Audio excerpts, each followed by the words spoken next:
हाँ तो मेरे प्यारे दोस्तों, कैसे हैं आप सब। चलिए आज मैं आप लोगों को संवेग संरक्षण के नियम से न्यूटन के तीसरे नियम की उत्पत्ति के बारे में समझाऊंगा। तो हमारे सामने यह एक वस्तु है, यह वस्तु ए है। ठीक उसके बाद ये हमारे सामने कोई दूसरा वस्तु है, यह वस्तु बी है। ए का आरंभिक वेग u1 है, ठीक है, और बी का आरंभिक वेग u2 है। कोई दिक्कत की बात नहीं है। अब क्या होगा कि u1 जो है वो ज्यादा है किससे, u2 से। u1 ज्यादा है u2 से, तभी ना टक्कर हो जाएगा। पीछे वाले का वेग यदि आगे वाले के वेग से ज्यादा होगा तो क्या हो जाएगा, दोनों आपस में टक्कर खाएंगे। ठीक है, तो यहाँ पर दोनों एक दूसरे के साथ टकराएगा। ए किसके साथ टकराएगा, बी के साथ टकराएगा। तो क्या होगा, ए क्या करेगा, बी पर आगे की तरफ फोर्स लगाएगा। मतलब बी पर लग गया फोर्स ऐसे, ठीक है, मान लेते हैं हम लोग इसको F1 मान लेते हैं। तो ए ने बी पर आगे की तरफ फोर्स लगाया तो इससे बी की वेग जो है, गति जो है वो बढ़ जाएगी। लेकिन ए पर जो बल लगेगा वो कैसे लगेगा, पीछे की तरफ बल लगेगा। समझ में, ए पर जो बल लगेगा वो पीछे की तरफ बल लगेगा, और कितना लगेगा, F2 के बराबर लगेगा। समझ में आ गया। अब देखिए दोनों कुछ समय तक के लिए कांटेक्ट में रहेगा, डेल्टा टी टाइम के लिए कांटेक्ट में रहेगा, कोई दिक्कत की बात नहीं है। अब आइए हम लोग देखते हैं। तो इसके आप देख सकते हैं ए का भी वेग में परिवर्तन हो रहा है, बी के भी वेग में परिवर्तन हो रहा है। ए और बी को हम लोगों ने क्या माना है, एक पृथक प्रणाली। समझ में आ गया। तो पृथक प्रणाली है, दोनों के ऊपर बल लग रहे हैं। ठीक है, अब बल लग रहे हैं तो दोनों के संवेग में परिवर्तन होगा। ठीक, तो इसके संवेग में हम लोग यहां पर लिख सकते हैं, क्या लिख सकते हैं, वस्तु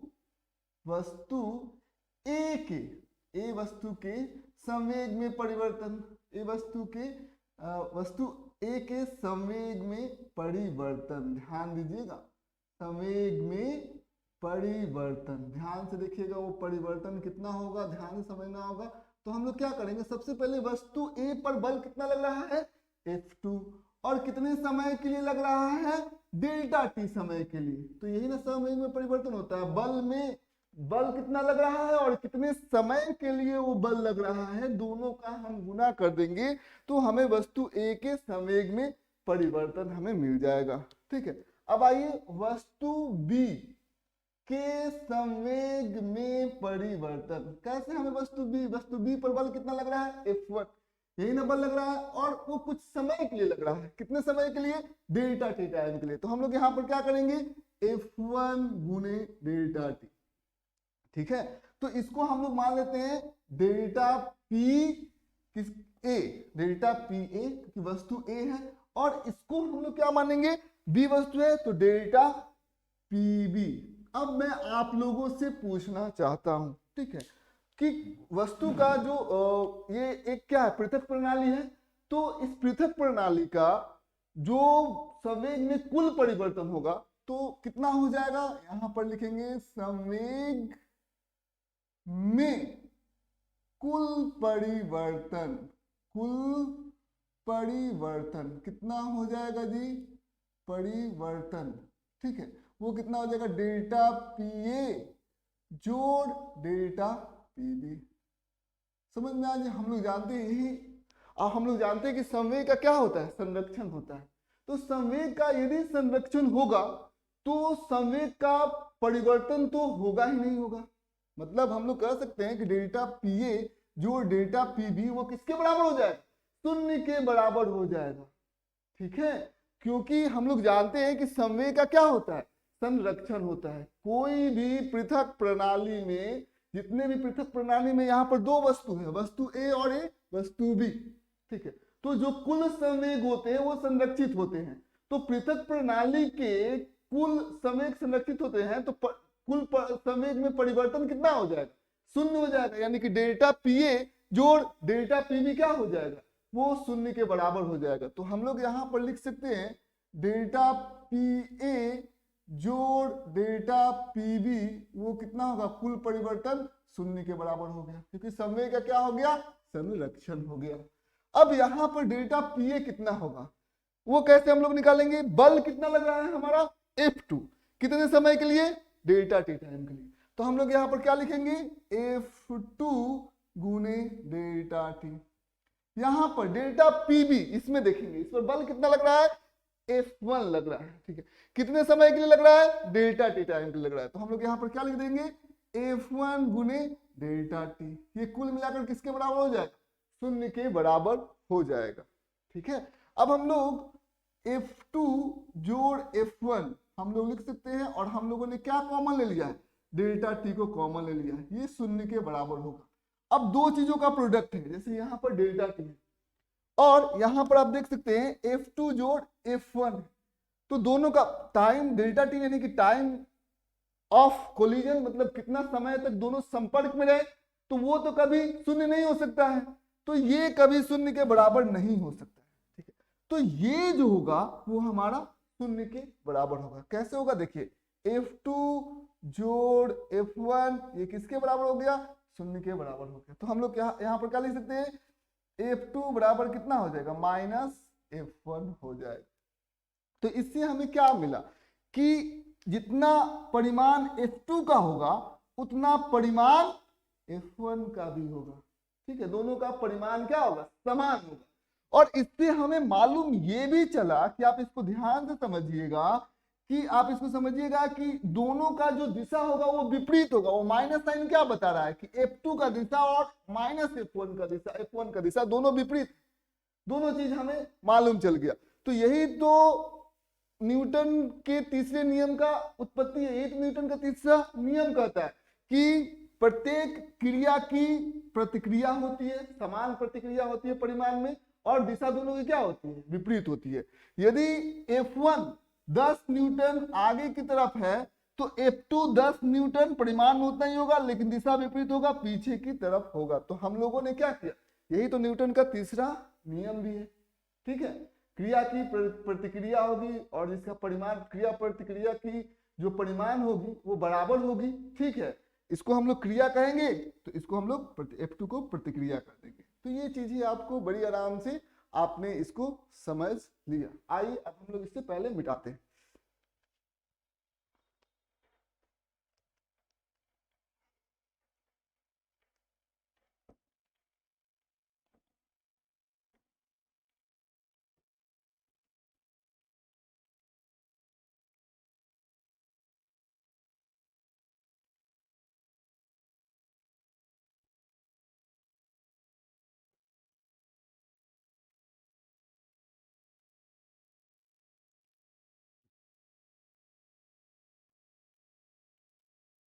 चलिए अब हम लोग देखेंगे किसी वस्तु या व्यक्ति भी कह सकते हैं का लिफ्ट में भार। तो सबसे पहले हम लोग एक लिफ्ट बनाते हैं। देखिए ये हमारा हो गया लिफ्ट, समझ में आ गई? ये हमारा हो गया लिफ्ट, कोई दिक्कत की बात नहीं है। अब यह लिफ्ट है, लिफ्ट के अंदर एक बेचारा इंसान है। मान लेते हैं कि वो इंसान अपने आप को, स्वयं को लिफ्ट में इमेजिन करिए कि आप ही हैं। अब देखिए लिफ्ट जो है या तो ऊपर जाएगा या तो नीचे जाएगा। केस पहला हम लोग ये लेते हैं कि यदि वेग जो है, यानी कि v क्या है? नियतांक है। ये क्या है? नियतांक है, कांस्टेंट है। समझ में आ गई? v कांस्टेंट है। सबसे पहले हम लिखते हैं कि ये ऊपर जा रहा है, ठीक है, ऊपर जा रहा है और v वेग से जा रहा है। तो सबसे पहले हम एक बात पूछेंगे कि वस्तु के ऊपर बल कौन कौन लगा रहा है, यानी कि इस आदमी के ऊपर, इस मनुष्य के ऊपर कौन कौन बल लगा रहा है। तो सबसे तो पहले तो इसका वेट, यानी कि वेट किसके बराबर होता है?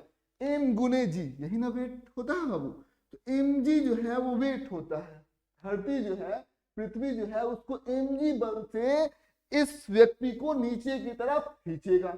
दूसरा बल यहाँ पर देखते हैं, ये क्या है? ये दोनों कंटेक्ट में है, तो क्या है? नॉर्मल रिएक्शन है। तो नॉर्मल रिएक्शन है तो दोनों कंटेक्ट में है, तो नॉर्मल रिएक्शन ये वाला सरफेस क्या होगा? इस पर एक लंबवत दिशा में एक बल लगाएगा m, जो कि ऊपर की तरफ होगा। अब क्योंकि दो ही बल लगा सकता है, ये एक या तो पृथ्वी लगाएगी उसके वजन के बराबर, या तो ये जो कंटेक्ट सरफेस है, दोनों जो स्पर्श है, वो क्या लगाएगा? इस पर नॉर्मल, और कोई तीसरा इस व्यक्ति के ऊपर बल लगाएगा ही नहीं। तो यही व्यक्ति के ऊपर बल लग सकते हैं, क्योंकि इसका वेग क्या है, नियतांक है, कांस्टेंट है। तो त्वरण कितना हो जाएगा, इसका त्वरण जो होगा वो 0 मीटर प्रति सेकंड स्क्वायर हो जाएगा। अब आइए हम लोग समीकरण लिखते हैं। हम लोग देख रहे हैं कि ये वस्तु कहाँ जा रहा है, ऊपर की तरफ जा रहा है।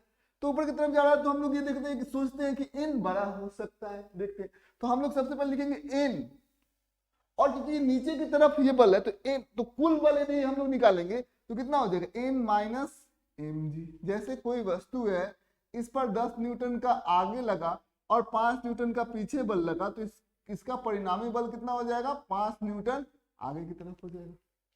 समझ में, 10 में से ये 5 घट जाएगा, हो गया। तो ये n माइनस mg हो जाएगा, कोई दिक्कत नहीं है। अब हम लोग यहाँ पर क्या कर सकते हैं, क्योंकि इसका mg, m इसका क्या है, द्रव्यमान है, तो अब क्या करेंगे, m गुने इसका त्वरण कितना है, 0 है। तो त्वरण क्या हो जाएगा, 0, मतलब क्या, यहाँ पर हम लोग क्या करेंगे, त्वरण की जगह m में नेट बल ये निकल गया, परिणामी बल ये निकल गया। परिणामी बल बराबर क्या होता है, मास गुने एक्सेलरेशन, मास गुने द्रव्यमान गुने त्वरण। तो आप यहाँ पर लिख सकते हैं, तो a क्या है, यहाँ पर 0 है, तो यहाँ पर 0 लिख देंगे, यानी कि n बराबर कितना हो जाएगा, mg हो जाएगा। ठीक, n माइनस mg बराबर होगा 0, और n बराबर हम लोग लिख सकते हैं mg। ठीक है, तो यहाँ पर देखिए कि जो भार होगा, भार हमें कौन बताएगा, ये n का जो वैल्यू होता है ना, यही भार हमें बताता है, समझ में जी। तो भार ये mg के बराबर हो जाएगा। क्वेश्चन ये है, यहाँ पर ध्यान दीजिएगा, क्वेश्चन कुछ इस प्रकार से, यह लिफ्ट है, इस वस्तु का मास जो है 10 kg है, ठीक है, और ये भी नियतांक से ऊपर की तरफ जा रहा है, मतलब इसमें कोई त्वरण नहीं है। तो इस वस्तु का जो नॉर्मल रिएक्शन होगा, जो वेट होगा, वो किसके बराबर होगा, तो वेट यदि आप निकालेंगे तो कितना होगा, mg, मतलब 10, इसका मास हो गया, वेट क्या हो जाएगा, यही कंडीशन है, m गुने g, यानी कि 10 गुने 10, ठीक है, यही हो जाएगा 10, कितना न्यूटन, 100 न्यूटन के बराबर इसका क्या हो जाएगा, इसका भार हो जाएगा। g का मान या तो आप 10 ले लीजिए या तो आप 9.8 ले लीजिए, उससे कोई विशेष फर्क नहीं पड़ता। अब आइए दूसरा केस हम लोग समझते हैं। दूसरा केस हम लोग यहाँ पर ले लेते हैं। देखिए दूसरा केस को हम लोग समझते हैं। सबसे पहले यदि यह वस्तु है, यदि नीचे की तरफ ये जा रहा है, मान लेते हैं कि ये लिफ्ट है और नीचे की तरफ भी से ये जा रहा है, तो क्या लगेगा, हमने एक बार पढ़ लिया, n कहाँ लग गया, ऊपर लग गया, mg कहाँ लग गया, नीचे लग गया, इसका द्रव्यमान कितना m है। तो आप इस बात को समझिए, हम लोग यहाँ पर देख सकते हैं कि हम लोग क्या कर सकते हैं, अब की बार mg को बड़ा लेंगे, तो क्या हो जाएगा, mg घटाओ n बराबर कितना होगा, मास गुने त्वरण कितना है, त्वरण किसके बराबर है, 0 के बराबर है, तो m गुने 0। ठीक है, तो यहाँ पर इसको n को इधर लेकर आएंगे, mg माइनस n बराबर 0, n को इधर लेकर आएंगे तो mg बराबर कितना हो जाएगा, n हो जाएगा। ठीक है, ऊपर यदि नियतांक वेग से जाए या चाहे नीचे नियतांक वेग से जाए, उससे भार पर, वस्तु के भार पर कोई असर नहीं पड़ता है, भार जो होता है वो mg के बराबर ही हो जाता है। समझ में आ गया, ये बात आपको ध्यान से समझना हो। अब देखिए यहाँ पर ध्यान दीजिए, अब पहले इसको हम लोग मिटा देते हैं।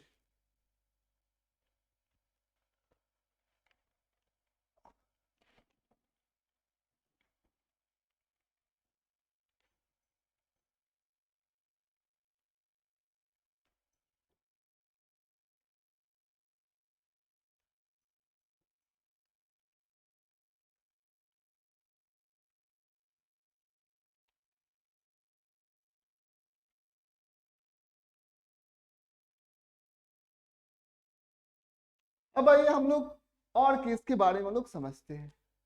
अब जो हमारा जो है तीसरा केस हम लोग समझते हैं। यह कोई वस्तु है, ठीक है, यह एक लिफ्ट हो गया, ये हमारा वस्तु हो गया, ठीक है, मान लेते हैं मनुष्य है। यहाँ पर दो बल के बारे में हमें पता है, n कहाँ लग गया ऊपर, mg कहाँ लग गया नीचे। यदि मान लेते हैं कि वस्तु का जो त्वरण है वो ऊपर की तरफ है और वो a है, a त्वरण से वस्तु ऊपर की तरफ जा रहा है, तो यहाँ पर जब हम लोग इक्वेशन लिखेंगे, समीकरण लिखेंगे, तो क्या लिखेंगे, n, क्योंकि त्वरण ऊपर की तरफ है तो n और mg में से बड़ा कौन है, तो बड़ा हो जाएगा n। तो हम लोग क्या लिखेंगे यहाँ पर n माइनस mg, ठीक है। ये हो गया हमारा परिणामी बल, एक बल ऊपर है एक बल नीचे है, तो परिणामी बल कैसे निकालेंगे, ऊपर वाले बल से नीचे वाले बल को घटा देंगे, तो n माइनस mg, तो ये परिणामी बल हो गया। परिणामी बल बराबर क्या हो जाएगा, मास गुने त्वरण, m गुने a हो जाएगा। समझ में आ गई, ये चीजें आपको ध्यान से समझना होगा। n बराबर कितना हो जाएगा, mg को इधर लेकर आएंगे, ma जोड़ mg, ठीक है। तो n बराबर यदि हम लोग निकालेंगे, m को कॉमन ले लेंगे, g प्लस a, कोई दिक्कत की बात नहीं है, ये हमारा n का मान हो जाएगा। चलिए आइए, यही हमारा वेट हो जाएगा। यदि लिफ्ट ऊपर की तरफ a त्वरण से जा रहा है तो उसका वेट कुछ इस प्रकार से हो जाएगा। चलिए इस पर हम लोग पहले एक कुछ क्वेश्चंस जो है वो कर लेते हैं। यदि यह लिफ्ट है, ठीक है, लिफ्ट है और इसका ऊपर इसका द्रव्यमान हम ले लेते हैं 10 kg, यही क्वेश्चन है, 10 kg द्रव्यमान लेते हैं, और यदि यह 2 मीटर प्रति सेकंड स्क्वायर से ऊपर की तरफ जा रहा है तो इसका जो भार होगा वो कितना होगा। तो हमें पता है n बराबर कितना होता है, m कितना है 10, तो 10 लिख दिए, गुने g प्लस a, तो g कितना होता है 10, तो 10 प्लस त्वरण कितना है ऊपर की तरफ 2 है, तो यहाँ पर इतना न्यूटन हो गया हमारा, ठीक है। यही हमारा भार हो गया। यहाँ पर हम लोग भार ले लेंगे, वस्तु का भार है, इसका द्रव्यमान 10 kg है और ऊपर की तरफ ये 2 मीटर प्रति सेकंड स्क्वायर से जा रहा है, तो कितना हो जाएगा भार, यदि हम लोग कैलकुलेट करेंगे तो कितना हो जाएगा, ये 10 2 12 और 12 में से फिर 10 से गुना होगा तो 120 हो जाएगा न्यूटन, ठीक है। समझ में, ये चीजें आपको ध्यान से समझना होगा। अब आइए हम लोग और आगे की तरफ बढ़ते हैं। जो तीसरा चौथा केस है उसको समझिए। यहाँ पर हमारे सामने एक लिफ्ट है, लिफ्ट के अंदर एक प्यारा सा बबुआ है, ठीक है। अब ये इस बबुआ का जो मास है वो 10 kg है। इस बार क्या होगा, लिफ्ट जो है वो 2 मीटर प्रति सेकंड स्क्वायर से नीचे की तरफ जाएगा। समझ में, मान लेते हैं कि त्वरण कहाँ पर है, नीचे की तरफ है, जनरल केस से पहले बना लेते हैं, m है, तो यहाँ पर वही बार बार चीजें रिपीट कर रहे हैं। नॉर्मल रिएक्शन m कहाँ चला जाएगा, ऊपर लग जाएगा, mg कहाँ लग जाएगा, नीचे लग जाएगा, क्योंकि अभी इसका त्वरण नीचे की तरफ है, इसीलिए mg क्या हो जाएगा, बड़ा हो जाएगा, किससे, n से बड़ा हो जाएगा। तो यदि हम लोग समीकरण लिखेंगे तो क्या समीकरण लिखेंगे, mg ये बड़ा है n से और दोनों का दिशा विपरीत है, तो mg घटाओ n बराबर क्या लिखेंगे, इसका ये तो नेट बल हो गया, नेट बल, बल का क्या सूत्र होता है, मास गुने त्वरण, द्रव्यमान गुने त्वरण, तो इसका द्रव्यमान कितना है, m है, तो m में हमने त्वरण से गुना कर दिया, m गुने a कर दिया, ठीक है। अब इसको हम लोग इधर लेकर जाते हैं तो कितना हो जाएगा, mg बराबर कितना हो जाएगा, ma जोड़ n। अब इसको ma को इधर लेकर आते हैं तो कितना हो जाएगा, mg माइनस ma बराबर कितना हो जाएगा, n हो जाएगा, m कितना हो जाएगा, g माइनस a हो जाएगा। यही क्या हो जाएगा, भार हो जाएगा, यदि त्वरण नीचे की तरफ हो तो चलिए इस पर हम लोग एक क्वेश्चन बना लेते हैं। मास को ले लेते हैं कितना, 10 kg, ठीक है, और त्वरण को ले लेते हैं 2 मीटर प्रति सेकंड स्क्वायर, ठीक, समझ में आ गया। अब यहाँ पर आपको ध्यान से समझना है कि अब की बार जो हमारा भार होगा वो कैसे निकलेगा, भार निकलेगा m, ठीक है, भार कैसे निकलेगा, भार बराबर n बराबर क्या, द्रव्यमान कितना 10 m गुने g माइनस a, यानी कि 10 में से हम क्या घटा देंगे, a को 2 को घटा देंगे, तो 10 घटाओ a 2, ठीक, इतना हो जाएगा न्यूटन। यानी कितना हो जाएगा 10 और 10 घटाओ 2 कितना होता है, 8 होता है, तो ये 8 हो गया और ये 10 हो गया, 10 गुने 8 कितना हो जाएगा, 80 न्यूटन हो जाएगा। समझ में आ गई। तो यहाँ पर आप देख सकते हैं कि सेम द्रव्यमान, इसका भी द्रव्यमान 10 kg है, इसका भी द्रव्यमान 10 kg है, लेकिन यदि लिफ्ट जो है ऊपर की तरफ, यदि वो एक्सेलरेटेड हो, ऊपर की तरफ उसका यदि त्वरण हो, तो आप यहाँ पर ध्यान से देख सकते हैं कि उसका जो नॉर्मल वेट है, नॉर्मल वेट इसे किसके बराबर होगा, वेट का आपने क्या सूत्र पढ़ा था 10 में, m गुने जी, यही ना पढ़ा था, तो इसका नॉर्मल वेट कितना हो जाएगा, ठीक है, लिफ्ट ऑफ का केस नहीं होगा, तो 10 गुने 10 यानी कि m 10 हो गया, g हो गया 10, तो इतना न्यूटन, 100 न्यूटन, ये नॉर्मल वेट होता है, ये ट्रू वेट होता है, ये एक्चुअल वेट होता है। अब यदि ऊपर से यदि कोई वस्तु का त्वरण यदि ऊपर हो जाए, ठीक है, तो उसका भार क्या हो जाएगा, जो ट्रू भार है यानी कि 100 न्यूटन से ज्यादा हो जाएगा। कितना हो गया, इस केस में 120 न्यूटन हो गया।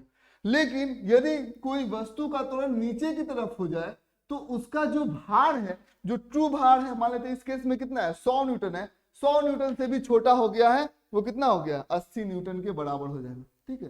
तो यदि नीचे की तरफ यदि त्वरण हो जाएगा तो भार घट जाएगा जो ट्रू वेट से, ट्रू भार से, और ऊपर की तरफ यदि त्वरण हो तो जो ट्रू वेट है यानी कि mg से भार बढ़ जाएगा। अब देखिए यहाँ पर पांचवा केस हम आपको समझाने जा रहे हैं, देखिएगा ध्यान से समझिएगा। यदि मान लेते हैं कि वस्तु है और लिफ्ट टूट जाए, क्या टूट जाए जी, लिफ्ट टूट जाए, ठीक है।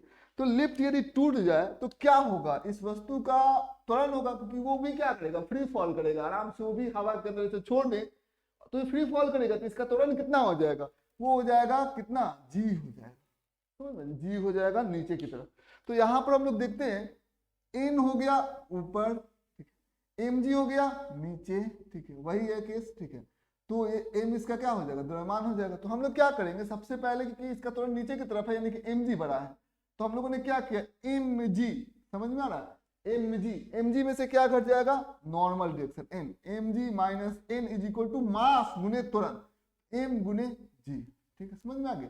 तो यहाँ पर आप देख सकते हैं एम जी बराबर कितना होगा, एम जी जोड़ एन, तो इसको इधर लेकर आएंगे तो कितना हो जाएगा, M G minus M G बराबर एन हो जाएगा। यानी कि आप देख सकते हैं जो नॉर्मल रिएक्शन है वो कितना होगा, 0 न्यूटन के बराबर हो गया, समझ में। यानी कि आप देख सकते हैं कि वस्तु का जो भार है, नॉर्मल क्या देता है, ये भार देता है, यानी कि वस्तु का जो भार हो गया है वो 0 के बराबर हो गया है, ठीक है। तो 0 के बराबर हो गया है यानी कि वो भारहीनता का अनुभव करेगा। आप लोग बड़का वाला झुलवा पर तो बैठे ही होंगे, तो बड़का वाला झुलवा देखिए जब ये ऊपर की तरफ जा रहा होता है, ऊपर की तरफ, तो हमें कोई दिक्कत नहीं होता है, ठीक है, हमें लगता है कूल महसूस होता है, क्यों, क्योंकि ऊपर की तरफ इसका एक एक्सेलरेशन होता है, जैसे ये ऊपर जा रहा है, ठीक, ऊपर की तरफ इसका एक्सेलरेशन हो रहा है, तो एक्सेलरेशन हो रहा है तो इससे हमारी भार बढ़ जाती है, जो एक्चुअल हमारी भार है, ठीक है, उससे भार बढ़ जाती है। तो भार हमें बढ़ने से कोई ज्यादा असर नहीं पड़ता। जैसे मान लेते हैं कि हम पर कोई एक 2 3 5 किलो और 10 किलो और यदि कोई वजन दे दे तो हमें उससे ज्यादा परेशानी नहीं होगी, ठीक है, क्योंकि हम उसका अनुभव कर रहे हैं, कभी हमें ज्यादा भार है, कभी हमें कम भार है। लेकिन यही जब ये ए एक्सेलरेशन से ये नीचे की तरफ लेके आएगा तो क्या होगा, कौन सा कंडीशन हो जाएगा, ये वाला कंडीशन हो जाएगा। और इस वाले कंडीशन में जो एक्चुअल भार है उससे भी भार हमको क्या अनुभव होगा, कम होगा, ठीक है। तो हमें भारहीनता लगता है कि हम बहुत हल्के हो गए, हौले हो गए, और हमें डर लगने लगता है। क्यों, क्योंकि हम लोग ज्यादा भार रखने का तो प्रैक्टिस किए हुए रहते हैं, कोई सामान उठाना है, कोई कुछ करना है, कोई कुछ करना है, किसी को उठाना है, तो ज्यादा भार का तो प्रैक्टिस होता है, लेकिन कोई हमारा भार कम नहीं करता, भार एमजी तो उससे कम नहीं होता। तो इसीलिए उस समय हमको पहली बार ऐसा अनुभव होता है कि यार हमारा भार जो है वो कम हो गया एक बैग, ठीक है, तो हमें जो है अलग टाइप का डर लगने लगता है और भारहीनता का अनुभव होने लगता है। समझ में आ गया। तो यही चीजें आपको ध्यान से समझनी है। उम्मीद करते हुए आज का क्लास इंफॉर्मेटिव रहा होगा। बस आज के लिए इतना है।